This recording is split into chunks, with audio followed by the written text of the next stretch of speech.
باللہ من الشیطان الرجیم بسم اللہ الرحمن الرحیم وبک نستعین اما بعد۔ محترم حضرات، نئے ہجری سال کی ابتدا مدینہ منورہ کی طرف ہجرت نبوی سے لے کر اب تک 1436 سال کا عرصہ بیت چکا ہے۔ 1437واں سال شروع ہو چکا ہے۔ محرم الحرام اسلامی تقویم ہجری کا پہلا مہینہ ہے۔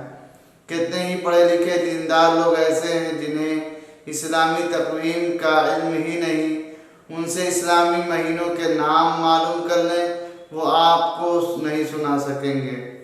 ان سے روزانہ کی اسلامی تاریخ معلوم کی جائے تو وہ نہیں بتلا پائیں گے، جبکہ اس کے برخلاف شمسی تقویم اس کے مہینوں کے نام اور تاریخ ہر کسی کو معلوم ہوتی ہے۔ کسی بھی دن کسی سے بھی پوچھ لیں کہ آج کیا تاریخ ہے تو فوراً بتا دیں گے۔ جب شمسی سال کے پہلے مہینے جنوری کی ابتدا ہوتی ہے تو نیو ایئر نائٹ پر وہ خوشیاں بھی مناتے ہیں، خوب ہلا گلا کرتے ہیں، گویا اس طریقے سے وہ نئے سال کا آغاز کرتے ہیں۔ اس مقام پر ہم نے غور و فکر یہ کرنا ہے کہ نیو ایئر کی اس طرز پر ابتدا ہم نے کہاں سے لی۔ ہمارے لیے تو نیو ایئر کی ابتدا محرم الحرام کے بابرکت مہینے سے شروع ہوتی ہے، اور چونکہ ہم مسلمان زندگی گزارنے کے طور طریقوں کے معاملے میں مستقل کامل تہذیب کے مالک ہیں، اس لیے ہمیں اپنی زندگی کی راہ و رسم میں کسی کے سامنے ہاتھ پھیلا کر بھکاری پن اختیار کرنا مسلمان کی مسلمانیت کے خلاف ہے۔ ہمیں کسی کے در پر جھکنے کی ضرورت ہی کیا ہے؟ ہم تو خود ساری دنیا کو تہذیب و شائستگی کے آداب و طریقے سکھانے والے ہیں۔ نئے مہینے کے استقبال کا اسلامی طریقہ نئے سال کی ابتدا ہو یا نئے مہینے کی شریعت میں جب بھی یہ نئے سال یا نئے مہینے کا لفظ بولا جائے گا اس سے مراد اسلامی مہینہ ہی ہوگا، نہ کہ شمسی مہینہ۔ چنانچہ اس مہینے کی ابتدا کا مضمون طریقہ شریعت کی طرف سے صرف یہ سامنے آتا ہے کہ مہینے کے اختتام پر نئے مہینے کے چاند کو دیکھنے کا اہتمام کیا جائے۔ یہ عمل مسنون ہے، اور جو چاند نظر آ جائے تو نیا چاند دیکھنے کی دعا بھی پڑھی جائے، یہ بھی مسنون ہے۔ اس مسنون طریقے کے یہ اپنانے میں اور دعاؤں کا اہتمام کرنے میں برکت، حفاظت اور ثواب ہے۔ ہمیں فضول قسم کی رسومات اور خرافات سے بچتے ہوئے اسی کا اہتمام کر کے سچے مسلمان اور محب النبی ہونے کا ثبوت دینا چاہیے۔ امام ابن سنی نے مہینہ کی ابتدا کے بارے میں آپ کی سنت و عادت شریفہ کا یوں ذکر فرمایا ہے۔ حضرت رسول اللہ صلی اللہ علیہ وسلم جب پہلی رات کے چاند کو دیکھتے تو یوں دعا مانگتے، اے اللہ ہمارے لیے اس چاند کو خیر و برکت والا بنا دے۔ ایک دوسری روایت میں اس وقت یہ دعا پڑھنے کا ذکر ہے، اللہم اہلہ علینا بالیمن والایمان والسلامت والاسلام ربی وربک اللہ۔ اے اللہ اس پہلی رات کے چاند کو امن و سلامتی اور ایمان و اسلام کے ساتھ ہم پر طلوع فرما۔ اے چاند میرا اور تمہارا رب اللہ تعالیٰ ہی ہے۔ ہمیں بھی مہینے کی ابتدا اسی طرح کرنی چاہیے جیسا کہ آپ صلی اللہ علیہ وسلم کا طریقہ تھا، تاکہ برکتیں اور رحمتیں حاصل ہوں۔ جائے کہ ہمیں رسوم و بدعات سے ابتدا کریں۔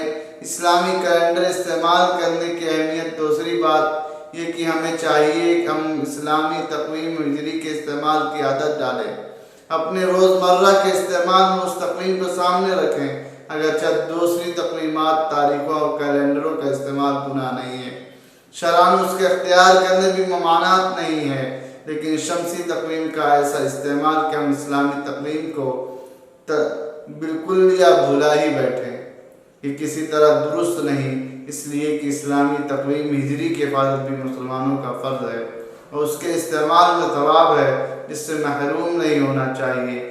نیز اپنی شناخت اور اپنے امتیاز کو باقی رکھنا بھی ایک غیرت مند مسلمان کے لیے بڑی اہمیت رکھتا ہے۔ اس معاملے میں اس کی بہتر شکل یہ ہے ہم قمری تاریخ کے استعمال کو ترجیحی بنیادوں پر دوسری تقویم کے مقابلے میں استعمال کریں۔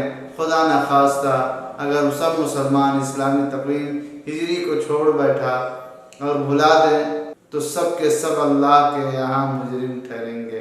اس لیے اسلام کی بہت ساری عبادات کا تعلق و ربط اسی تقویم کے ساتھ ہے۔ حضرت حکیم الامت اپنی تفسیر بیان القرآن میں رقم تراز ہیں، البتہ چونکہ احکام شرعیہ کا مدار حساب قمری پر ہے، اس لیے اس کی حفاظت فرض علی الکفایہ ہے۔ پس اگر ساری امت دوسری اصطلاح کو اپنا معمول بنا لے جس سے حساب قمری ضائع ہو جاوے تو سب گناہ گار ہوں گے، اور اگر وہ محفوظ رہے تو دوسرے حساب کا استعمال بھی مباح ہے، لیکن خلاف سنت سلف ضرور ہے، اور حساب قمری کا برتنا بے وجہ اس کے فرض کفایہ ہونے کے لابد افضل و احسن ہے۔ اسلامی سال کے اس پہلے مہینے کی اللہ کے یہاں بڑی قدر ہے، یہ عظمت والے مہینوں میں سے ہے۔ تاریخی روایات کے مطابق اس مہینے میں بہت سے عظیم الشان واقعات پیش آئے۔ احکامات کے اعتبار سے صحیح و مستند احادیث سے جو امور سامنے آتے ہیں وہ صرف دو ہیں۔ ماہ محرم الحرام میں پہلا حکم اس ماہ مبارک میں مطلقاً کسی بھی دن روزہ رکھنا رمضان کے بعد سب سے افضل روزہ شمار ہوتا ہے۔ نیز 9 اور 10 محرم یا 10 اور 11 محرم کا روزہ رکھنا اور بھی زیادہ فضیلت کی چیز ہے۔ چنانچہ صحیح مسلم کی حدیث میں وارد ہے، رمضان کے روزوں کے بعد سب سے افضل اللہ کے مہینہ محرم کے روزے ہیں، اور فرض نماز کے بعد سب سے افضل رات کی نماز تہجد ہے۔ حضرت ابن عباس فرماتے ہیں، جب حضرت رسول اللہ صلی اللہ علیہ وسلم نے عاشورہ کے دن خود روزہ رکھا اور حضرت صحابہ رضی اللہ عنہ کو روزہ رکھنے کا حکم فرمایا تو اس پر حضرات صحابہ کرام نے عرض کیا کہ اے اللہ کے رسول، اس دن کی تو یہود و نصارہ بھی تعظیم کرتے ہیں، غالباً یہ عرض کرنا مقصود ہوگا کہ روزہ رکھ کر تو ہم نے بھی اس دن کی تعظیم کی گویا ہم ایک عمل میں ان کی مشابہت اختیار کرنے لگے۔ تو اس پر آپ صلی اللہ علیہ وسلم نے ارشاد فرمایا، اگر اللہ نے چاہا تو اگلے سال ہم نویں تاریخ کو بھی روزہ رکھیں گے۔ اس طرح سے مشابہت کا شبہ باقی نہیں رہے گا۔ حضرت ابن عباس رضی اللہ عنہ فرماتے ہیں کہ اگلا سال آنے سے پہلے ہی آپ صلی اللہ علیہ وسلم کا وصال ہو گیا۔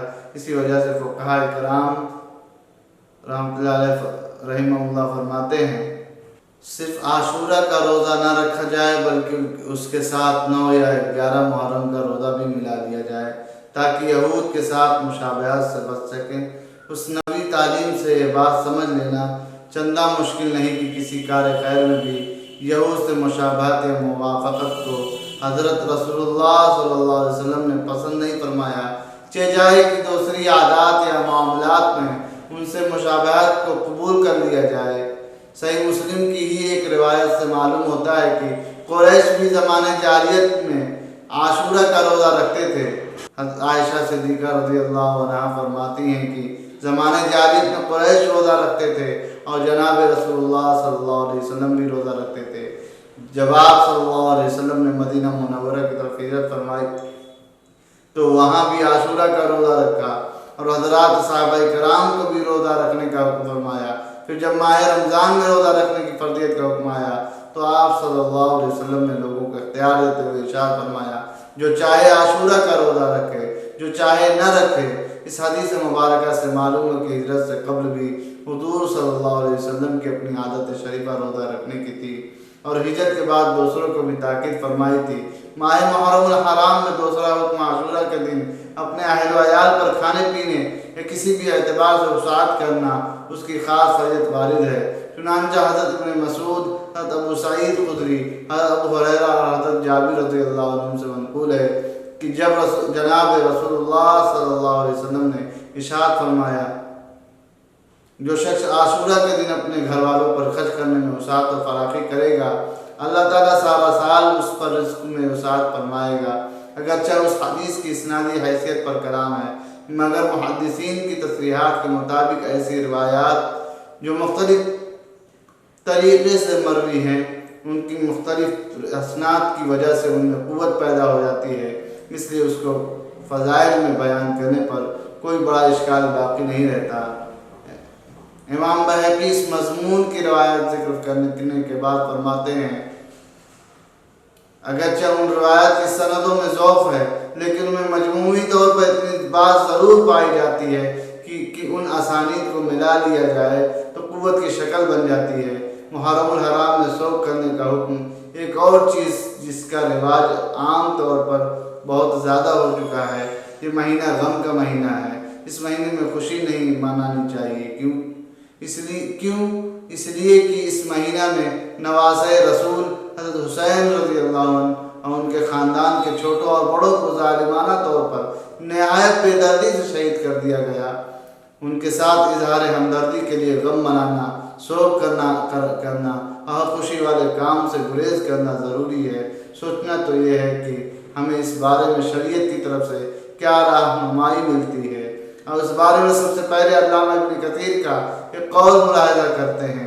ہر مسلمان کے لیے مناسب یہ ہے کہ اس کو حضرت حسین رضی اللہ عنہ کی شہادت کا واقعہ غمگین کر دے، اس لیے کہ وہ مسلمانوں کے سردار اور اہل علم صحابہ میں سے تھے۔ ہر مسلمان کے لیے مناسب یہ ہے کہ اس کو حضرت حسین رضی اللہ عنہ کی شہادت کا واقعہ غمگین کر دے، اس لیے کہ مسلمانوں کے سردار اہل علم صحابہ میں سے تھے۔ آپ جناب رسول اللہ صلی اللہ علیہ وسلم کی سب سے افضل لخت جگر کے بیٹے یعنی آپ صلی اللہ علیہ وسلم کے نواسے تھے۔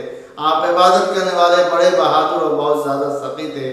آپ کے والد حضرت علی کرم اللہ وجہہ آپ سے زیادہ افضل تھے۔ ان کو 40 ہجری 17 رمضان جمعہ کے دن جبکہ وہ اپنے گھر سے نماز فجر کے لیے تشریف لے جا رہے تھے، شہید کر دیا گیا۔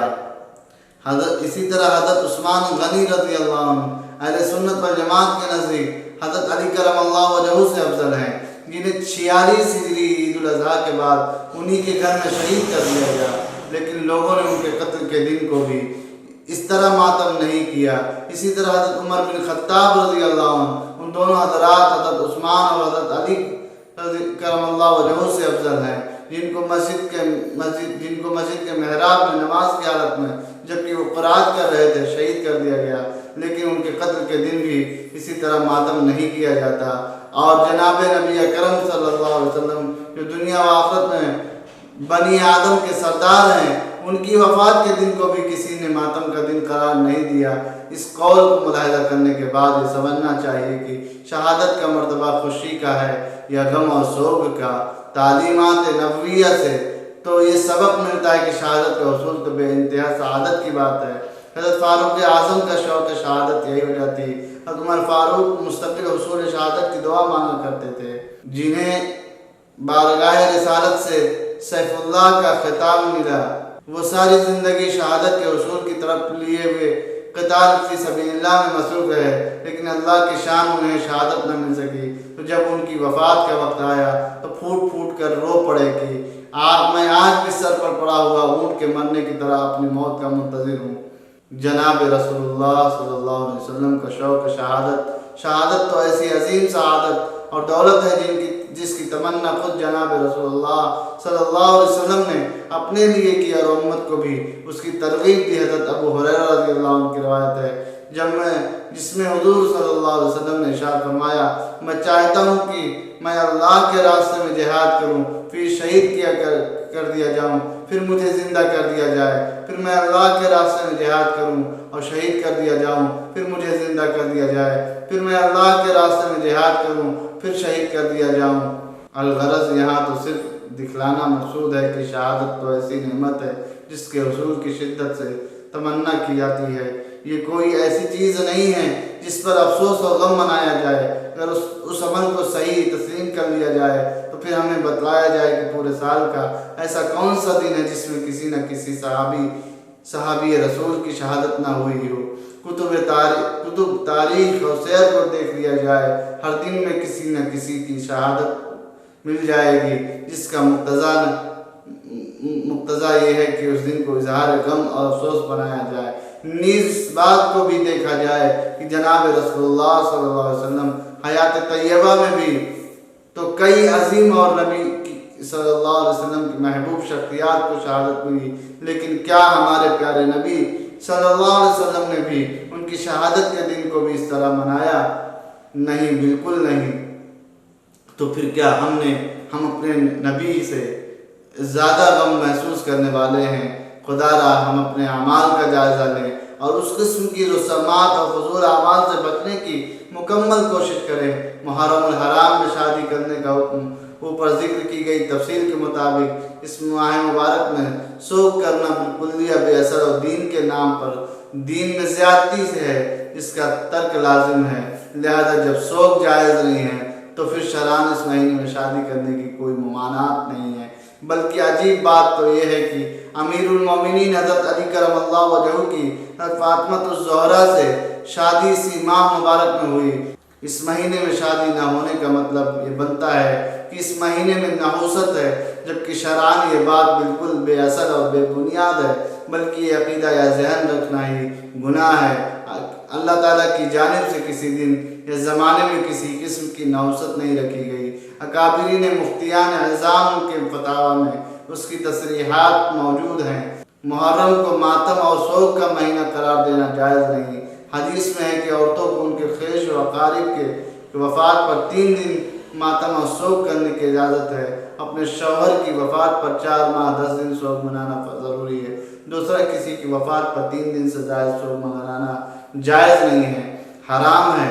حضرت صلی اللہ علیہ وسلم کا فرمان ہے، جو عورت خدا اور قیامت کے دن پر ایمان رکھے اس کے لیے جائز نہیں کہ کسی کی موت پر 3 رات سے زیادہ سوگ کرے، مگر شوہر اس سے مستثنا ہے، اس کی وفات پر 4 ماہ 10 دن سوگ کرے۔ ماہ مبارک محرم میں شادی وغیرہ کرنا نامبارک اور ناجائز سمجھنا سخت گناہ اور اہل سنت کے عقیدے کے خلاف ہے۔ اسلام نے جن چیزوں کو حلال اور جائز قرار دیا ہو، اعتقاداً یا عملاً ان کو ناجائز اور حرام سمجھنے میں ایمان کا خطرہ ہے۔ مسلمانوں کو چاہیے کہ خوب احتیاط برتیں اور ان رسومات سے علیحدہ رہیں، اس لیے ان میں شرکت حرام ہے، کفار کی مشابہت اختیار کرنی حرام ہے۔ ماہ مبارک میں شادی وغیرہ کے بارے میں دیوبندی اور بریلوی میں اختلاف بھی نہیں۔ مولانا احمد رضا خان صاحب بریلوی کا فتویٰ پڑھیے۔ بعض سنی جماعت عشر محرم میں نہ تو دن بھر میں روٹی پکاتے ہیں نہ جھاڑو دیتے ہیں، کہتے ہیں کہ بعد دفن تازیہ روٹی پکائی جائے گی۔ ان 10 دن میں کپڑے نہیں اتارتے۔ 3 ماہ محرم میں کوئی بیاہ شادی نہیں کرتے۔ 3 محرم میں کوئی بیاہ شادی نہیں کرتے، اس کا کیا حکم ہے؟ تینوں باتیں سوگ ہیں اور سوگ حرام ہے۔ واللہ عالم بالصواب۔ اللہ رب العزت سے دعا ہے کہ وہ ہمیں ہر طرح کے منکرات سے بچنے کی توفیق عطا فرمائے اور افراط و تفریط سے بچتے ہوئے صراط مستقیم پر گامزن رکھے۔ آمین ثم آمین۔ وآخر دعوانا الحمدللہ رب العالمین۔